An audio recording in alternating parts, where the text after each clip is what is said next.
शहर के बीचों बीच एक पुरानी इमारत, लाल ईंटों की, थोड़ी जर्जर लेकिन आत्मा से भरी। लोग उसे घड़ी वाली हवेली कहते हैं क्योंकि उसकी छत पर एक टूटी फूटी घड़ी लगी थी। उसी घड़ी के नीचे एक छोटे से कोने में रहता था एक सफेद कबूतर, श्वेत। श्वेत कोई साधारण कबूतर नहीं था। उसके पंख बर्फ जैसे सफेद, आंखों में गहराई थी और उड़ान में एक अजीब सी शांति। लोग कहते थे जब वो उड़ता था तो आसमान भी थोड़ी देर के लिए ठहर जाता था। एक मुलाकात। एक सुबह जब सूरज की पहली किरणें हवेली की दीवारों से टकराईं, श्वेत ने कुछ अलग महसूस किया। सामने वाली छत पर एक धूसर रंग की कबूतरी बैठी थी और आंखें जैसे किसी अनकही कहानी को छुपाए हुए हों। उसका नाम था नीरा। श्वेत ने पहले कभी उसे नहीं देखा था। वो धीरे धीरे उसकी ओर बढ़ा, बिना किसी डर के, बिना किसी जल्दबाजी के। नीरा ने उसे देखा, हल्का सा सिर झुकाया और फिर आसमान की ओर देखने लगी। उस एक पल में बिना शब्दों के दोनों के बीच कुछ जुड़ गया। प्यार का पहला उड़ान। अगले कई दिनों तक दोनों के बीच कुछ जुड़ गया। प्यार का पहला उड़ान। अगले कई दिनों तक श्वेत और नीरा हर सुबह उसी छत पर मिलने लगे। कभी साथ उड़ते, कभी साथ बैठकर नीचे की दुनिया को देखते। इंसानों की भागदौड़, बच्चों की हंसी, बूढ़ों की थकी चाह, सब कुछ। श्वेत को उड़ना पसंद था, लेकिन नीरा के साथ उड़ना उसे और भी अच्छा लगता। जब दोनों साथ उड़ते, उनके पंख एक दूसरे को छूते, जैसे आसमान भी उनके प्यार को महसूस कर रहा हो। धीरे धीरे उनका रिश्ता गहरा होता गया। वे बिना बोले एक दूसरे को समझने लगे। एक शाम जब आसमान लाल हो रहा था, नीरा ने श्वेत को अपनी कहानी बताई, बिना शब्दों के, सिर्फ आंखों और खामोशी से। वो पहले एक और कबूतर से जुड़ी थी, लेकिन एक दिन एक शिकारी की गोली ने उसके साथी को उससे छीन लिया। उसी दिन से नीरा ने उड़ना कम कर दिया था और भरोसा भी। श्वेत ने उसकी पीड़ा महसूस की। उसने अपने पंख नीरा के पास रख दिए। ये कबूतरों का सबसे गहरा वादा होता है, मैं कहीं नहीं जाऊंगा,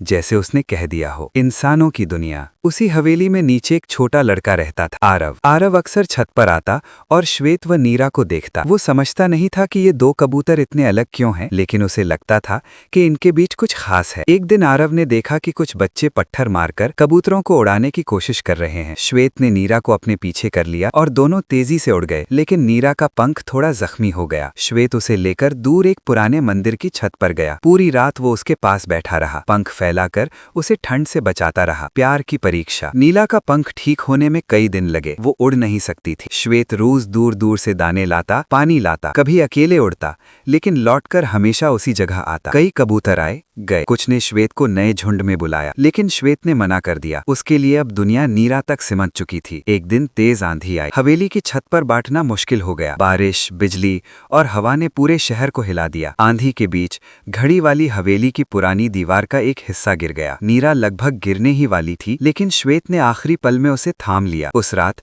श्वेत ने अपनी पूरी ताकत झोंक दी, सिर्फ नीरा के लिए। नई सुबह जब सूरज निकला, शहर बदला हुआ था। हवा साफ थी, आसमान नीला। नीरा का पंख अब काफी हद तक ठीक हो चुका था। पहली बार उसने खुद उड़ने की कोशिश की। श्वेत उसके साथ था। दोनों धीरे धीरे उड़े, पहले कम ऊंचाई पर, फिर थोड़ा और ऊपर। नीरा मुस्कुरा रही थी। हाँ, कबूतर भी मुस्कुराते, बस इंसान समझ नहीं पाते। एक वादा। घड़ी वाली हवेली की टूटी घड़ी उस दिन अचानक चलने लगी। किसी ने ध्यान नहीं दिया, लेकिन श्वेत और नीरा ने दिया। वे समझ गए समय फिर से चल पड़ा है। श्वेत ने नीरा की ओर देखा, पंख फैलाए और आसमान की ओर उड़ गया। नीरा एक पल रुकी, फिर उसके पीछे।